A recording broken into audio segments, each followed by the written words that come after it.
In the heart of Ouagadougou, where the golden dust of the streets glimmered under the harsh African sun, a quiet miracle was about to unfold.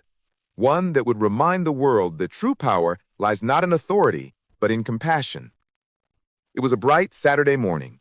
The city was alive with its usual hum.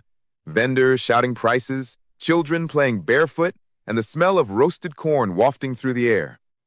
President Ibrahim Traoré, known for his simplicity and closeness to the people, had decided to visit the marketplace without his full convoy. He wore a simple khaki shirt, an old cap, and plain trousers. There were no golden badges, no bodyguards blocking the way, just him and one trusted aide walking among his people. He wanted to feel the pulse of the nation, to see how people truly lived, without the filters of ministers or officials. As he strolled through the crowded alleys, a faint voice caught his attention. "Monsieur, please, just a little something for food." He turned. There, sitting under a half-broken shade made of old rags and bamboo sticks, were three men, faces sunburnt, clothes torn, and eyes empty yet familiar.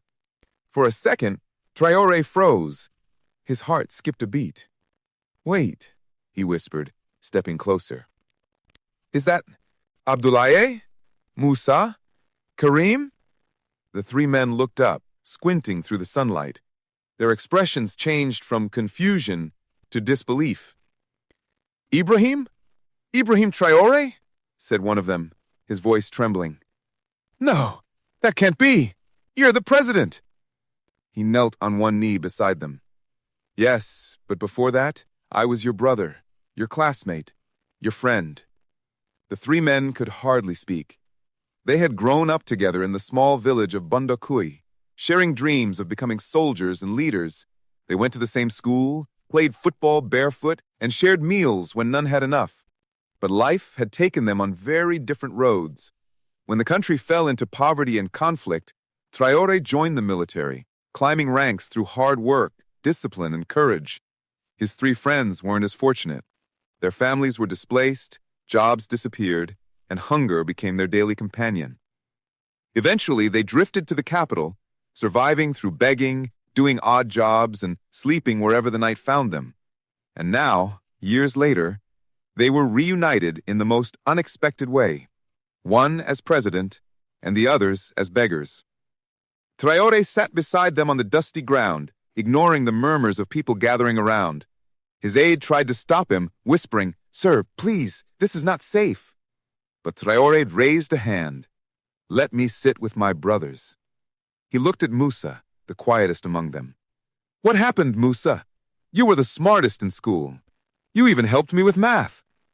Musa's eyes filled with tears. "Life happened, Ibrahim. My father died in the floods. I had to leave school. Then came the drought and hunger. I tried everything. Construction, driving, selling, but luck was never on my side. When my mother died, I stopped trying." Karim added, "I joined the army once, but I was dismissed after an injury. No one wanted a man with a limp. Abdoulaye here worked in the mines, but they closed. Now, we just survive." Traoré's throat tightened. These were not strangers. They were his own. The man who once shared his dreams, who once believed in a better tomorrow. He took a deep breath and said softly, "No, my friends, you will not just survive anymore." Without hesitation, Traoré stood up and called his aide. "Get me the Minister of Social Development, now, and find a car for these three men." Within minutes, a small crowd had gathered. People whispered, others filmed, amazed at what was happening. The president, standing in the middle of the street, was helping beggars into his car with his own hands. He took them straight to the presidential residence, where he ordered hot meals, clean clothes, and medical checkups for them. The palace staff looked confused. No one had ever seen the president bring in guests like this. As they ate, Traoré sat with them again, listening to their stories. When they finished, he made a promise. "You are not beggars anymore. You are my brothers, and I will not rest until you stand on your own feet again." The next morning, the nation woke up to a viral video. President Traoré rescues his childhood friends from the streets. Social media exploded. People shared the story across Africa and beyond. But for Traore, this wasn't about image or publicity. It was about restoring dignity. He arranged for Abdoulaye to get a job in the Public Works Department, repairing rural roads. Musa, who had once loved numbers, was enrolled in a special adult education program to finish his studies. And Karim, despite his limp, was given a role supervising community projects, ensuring that other struggling citizens were heard. For months, Traore kept checking on them personally. Are they happy? He would ask his secretary. Do they have everything they need?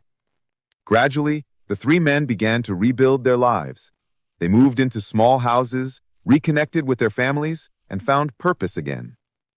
One day, Abdoulaye came to meet the president with tears in his eyes. He said, "You didn't just save us, Ibrahim.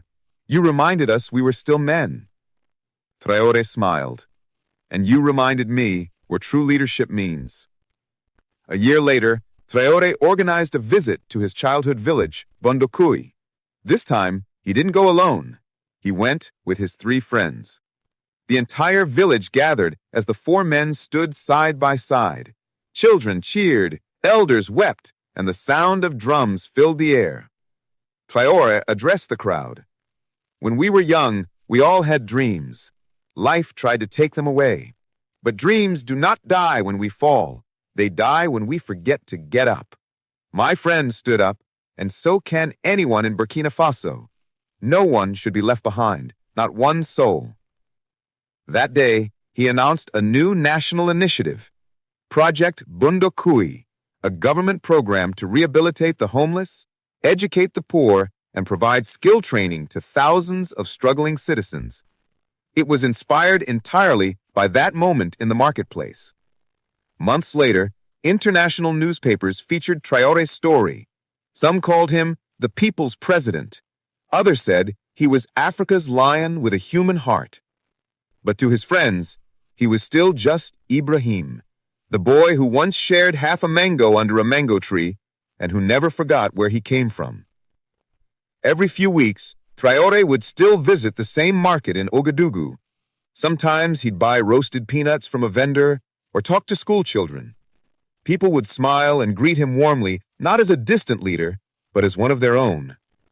When asked once by a journalist why he had stopped that day for 3 beggars, he replied simply, "Because leaders don't just lead nations, they heal them. And healing begins with one act of kindness." In a world where power often changes people, President Ibrahim Traoré proved that kindness changes nations. From the dusty streets of Bondokuy to the halls of power, he never forgot where he came from. And when fate gave him the chance to lift others, he didn't hesitate. If this story touched your heart, share it with the world, because sometimes one act of kindness can change a life forever. If this story touched your heart, don't just scroll, share it with the world, because stories like this remind us that humanity still exists. Like, comment your thoughts, and subscribe for more real-life stories that inspire.